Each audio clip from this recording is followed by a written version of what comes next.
بھولتا ہے، حیثیت بھولتا ہے، پھر وہ شکوہ کرتا ہے، جب اپنی اوقات بھولتا ہے پھر شکوہ کرتا ہے، جب وہ بھول جاتا ہے کہ میں کیا تھا پھر وہ شکوہ کرتا ہے۔ حضرت سیدنا امام اعمش رحمت اللہ علیہ بازار میں کھڑے تھے تو بادشاہ کا بیٹا گزرا، اکڑ کے گزرا، آپ نے بازو پکڑ کے کھینچا، فرمایا جا کے اپنی ماں سے پوچھ اور اپنے باپ سے پوچھ تیری اوقات کیا ہے۔ اکڑ کے چلتا ہے، جا پوچھ ان سے تیری حیثیت کیا ہے۔ حضرت جناب سیدنا امام اعمش نے ڈانٹا تو واپس آیا، آگے کہنے لگا ابا وہ امام کیا کہتا تھا کہ میری اوقات کیا ہے، کیا اوقات ہے میری؟ تو باپ اور ماں دونوں گھورنے لگے، کہنے لگے بیٹے ہمارے پاس دولت بھی تھی، گھر بھی تھا، مکان بھی تھا، جائیدادیں بھی تھی، بادشاہت بھی تھی، پر ہم دنیا کے دروازوں سے بھیک مانگ مانگ کے تھک گئے تھے۔ عرش کا مالک ایک بیٹا عطا نہیں کرتا تھا، ایک بیٹی نہیں دیتا تھا، تڑپ گئے تھے، روتے تھے، سسکتے تھے۔ پھر وہی امام احمد جنہوں نے آج تجھے گلی میں کھڑا کیا ہے اس کے دروازے پہ جا کے بیٹھ گئے، ہم نے کہا رب ناراض ہو گیا، دعا کرو ہم سے راضی ہو جائے، چلو زیادہ نہیں ایک لال ہی ہمیں دے دے۔ کہ امام اعمش دعائیں کیا کرتے تھے تو تب اللہ پاک نے تو ہمیں عطا کیا تھا۔ تیری او بھائی اپنی حیثیت کا تو تعین کر، تو بڑھ بڑھ کے باتیں کرتا ہے، تو بڑا کھل کھل کے بولتا ہے، اپنی حیثیت کا تو تعین کرنا، ذرا اندازہ تو کرنا کہ تو کون تھا، کہاں سے آیا ہے، تیری اوقات کیا ہے۔ یہاں لوگ ایک منٹ میں آگے نکل جاتے ہیں، پلٹ کے دیکھ تو صحیح۔ اور میرے بھائی جو بڑے لوگ تھے وہ تڑپا کرتے تھے۔ حضرت فضیل بن عیاض رحمت اللہ علیہ فرماتے ہیں بغداد میں بارش نہیں ہوتی تھی، قحط پڑ گیا، جانور پیاس سے مرنے لگے، جوان بچے بوڑھے نڈھال ہونے لگے۔ فرماتے ہیں میں بھی نکلا، سفیان ثوری بھی نکلے، اور بھی کئی صوفیاء میدان میں نکلے، دعائیں مانگی، پر بارش نہیں ہوتی تھی۔ فرماتے ہیں کہ جھونپڑی سے ایک سفید بالوں والا اور گندمی رنگ والا ایک بوڑھا غلام نکلا جو کسی کا ملازم تھا، باہر آیا چونپڑی سے، ہم اسے دیکھ رہے تھے وہ ہمیں دیکھ نہیں رہا تھا۔ فرماتے ہیں اس کے چہرے پر عبادت کے نشان تھے، دور سے اس کا چہرہ دیکھتے لگتا تھا کوئی رب کریم کا بندہ ہے۔ فرماتے ہیں ہم اسے اللہ کا ولی جانتے تھے، اس نے دعا مانگی کہ تو لفظ پتہ کیا دعا کے، ہاتھ اٹھا کے کہنے لگا مولا مجھے پتا ہے کہ جو بارش نہیں نہ ہو رہی ہے میری وجہ سے نہیں ہو رہی، میرے گناہوں کی بڑی لمبی فہرست ہے، بڑی لمبی لائن ہے۔ کہنے لگا اے اللہ میری اکیلے کی وجہ سے سارے بغداد کو سزا تو نہ دے، رب کریم جوان بھوکے، بچے بھوکے، مائیں ترس گئیں، بچے ترس گئے، جانور پانی کے قطرے، اللہ گناہ تو میرے اکیلے کے ہیں اور ان سب کو سزا کیوں دیتا ہے؟ نہ میری سزا سب کو تو نہ دے، میری سزا صرف مجھے دے، ان کو نہ دے۔ کہتے ہیں ابھی اس کے ہاتھ اٹھے ہوئے تھے، دعا بول رہا تھا، رب کریم نے فوراً بارش عطا فرما دی۔ فرماتے ہیں کھل کے بارش برسی۔ میں نے لوگوں سے پوچھا پتہ کرو کس کا غلام ہے، کہا فلاں آدمی کا۔ حضرت فضیل بن عیاض کہتے ہیں میں شام کو گھر چلا گیا، اس کے آقا سے بات کی، خرید لیا۔ میں جب اس کو خرید کے لایا گلی میں جا رہے تھے تو مجھے کھڑا کر کے کہنے لگا فضیل میں نکما سا آدمی ہوں، بال بھی سفید ہیں، مجھ سے تو زیادہ کام ہی نہیں ہوتا، کیوں تو نے پیسے خرچ کیے، میں اس قابل ہی نہیں تھا، کیوں خریدا؟ تو حضرت فضیل ابن عیاض کہتے ہیں میں نے اس کو کہا کل جو تو نے دعا مانگی تھی تو نہیں دیکھ رہا تھا، ہم دیکھ رہے تھے، تو مقبول ہے رب کریم کی بارگاہ کا، تجھے اس لیے خرید کے لایا ہوں تو مقبول ہے۔ کہتے ہیں یہ لفظ سنے تو ٹھہر گئے، وہ کہنے لگے اچھا آقا مجھے 5 منٹ کا وقت ملے گا؟ میں نے کہا ہاں ہاں ضرور ملے گا۔ کہتے ہیں انہوں نے وہی نماز کی نیت باندھ لی، 2 رکعتیں پڑھی اور 2 رکعتیں پڑھ کے ہاتھ اٹھائے، کہنے لگے مولا تیرا اور میرا راز تھا، تو نے راز کیوں کھولا؟ اللہ مسترنا بستریک الجمیل، یا اللہ تیرے پاس پیارے پیارے پردے ہیں، ایک پردہ مجھے عطا کر دے، مجھے اپنا رکھ، مجھے لوگوں کے سامنے میرے پردے نہ کھول۔ آپ فرماتے ہیں یہ کہہ کہ وہ زمین پہ بیٹھے کلمہ شہادت پڑھا، ان کی روح پرواز کر گئی۔ میرے بھائی جو زیادہ پرہیزگار تھے، تو بڑے رب کریم کے بندے تھے، ان کے تو آنسو خشک ہی نہیں ہوتے، وہ تو تڑپا کرتے، صبح شامیں ان کی روح کے گزرتے تھے اور رب کریم کی ناراضگی سے ڈرتے تھے۔ وہ کہتے تھے مالک کہیں ناراض نہ ہو جائے، کہیں بگڑ نہ جائے۔ میرے رسول کریم صلی اللہ علیہ وسلم کے صحابی کہتے ہیں ایک جنگ سے خوشخبری آئی، تو جو خوشخبری لانے والے تھے وہ حضرت عمر فاروق رضی اللہ تعالیٰ عنہ کے پاس پہنچے خوشخبری دینے۔ حضرت عمر رضی اللہ تعالیٰ عنہ کھڑے تھے، صحابی نے آ کے کہا عمر مبارک ہو۔ جناب عمر کچھ لوگوں سے گفتگو کر رہے تھے، بات چیت جاری تھی، کہا مبارک ہو، فتح ہو گئی۔ حضرت عمر کہنے لگے ٹھہر تو جا، اس سے تو بات کر لینے دے جس سے کر رہا ہوں. جب کہنا ٹھہر تو جا. وہ جو پیچھے کھڑے تھے وہ شرمندہ ہو گئے. اتنی سی بات ہے نا. چودھری تو بندہ بنتا ہی تب ہے جب 5-10 کی ایک دن کے اندر بےزتی کر لے. پڑھا لکھا تو بنتا ہی تب ہے جو 10-15 کو جاہل کہہ لے. تو بڑا تو بنتا ہی تب ہے جو 5-6 کو نیچا دکھا لے. تو یہ ہماری ڈگریوں کا تو مزاج ہی بڑا مختلف ہے. ہم تو اعزاز والے ہوتے ہی تب ہیں جب کچھ چھوٹا ہوگا تو ہم بڑے ہوں گے نا. ہم تو چاہتے ہیں ہمیں کچھ چھوٹا ملے, کسی کو چھوٹا کر کے اس کے قد پہ سوار ہو کے بڑا ہونا چاہتے ہیں. اتنی سی بات ہی کہ ٹھہر جانا یار, پہلے اس کی تو سن لینے دے. وہ شرمندہ ہو گئے صاحب. جب وہ شرمندہ ہوئے تو سیدنا فاروق اعظم دوڑے گئے. صحابہ کہتے ہیں گارا تھا, کیچڑ تھا, اس گارے میں سر رکھا, سجدہ کرنے لگے. اٹھے, کہنے لگے مولا اپنی عمر سے ناراض نہ ہو جانا. یہ کل تک اونٹ چرایا کرتا تھا, آج تیری مخلوق کو شرمندہ کرنے لگ گیا ہے. یہ اپنی حیثیت ہی بھول گیا, اسے خبر ہی نہیں کہ یہ کیا تھا. یہ آج تیری مخلوق کو شرمندہ کرتا ہے. اللہ اپنی عمر سے ناراض نہ ہو جانا. وہ شخص کہتے ہیں پیچھے آ کے کھڑا رو رہا ہوں. میں نے کہا عمر کیا کر رہے ہو؟ فرمایا نہیں یار, میں نے تجھے شرمندہ کیا ہے. یہ میں بھول گیا تھا کہ میں کیا ہوں. بھائی اپنی حیثیت کا تعین کریں. آؤ آج اپنی حیثیت کا تعین کریں. دیکھیں ہم کہاں تھے, کہاں بیٹھے. پلٹ کے دیکھیں کیا تھے, ہم کیا ہیں. راتیں کہاں گزرتی ہیں, صبح کہاں بیتتی ہیں.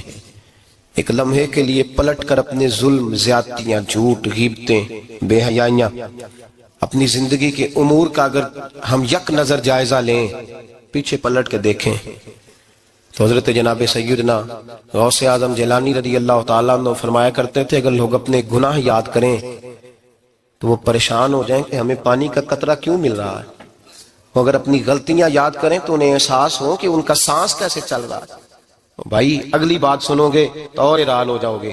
حضرت غوث اعظم رضی اللہ تعالیٰ عنہ فرمایا کرتے کہ اب خیال آتا ہے, اب سوچ آتی ہے کہ رب کریم نے کتنی ڈھیل دی ہوئی ہے. ہم ہیں کہ سمجھتے ہیں یہ میری عقل مندی کا کمال ہے کہ مجھے سارا کچھ نافرمانی کے باوجود بھی مل رہا ہے. بھائی خشیت الہی پیدا کریں. جتنا بندہ بڑا ہوتا تھا اس کے دل میں خوف بھی اللہ کا وہ جانتا تھا. حضرت امام اعظم ابو حنیفہ بیٹھے تھے تو ایک بی بی فتویٰ پوچھنے آئی. بی بی روز خاوند سے مطالبہ تو کرتی ہے, فلاں چیز چاہیے, فلاں چیز چاہیے. اللہ کرے وہ یہ مطالبہ کرنے لگ جائے کوئی شے نہیں چاہیے, جو چاہیے حلال کا چاہیے. آمین تو کہہ دیں.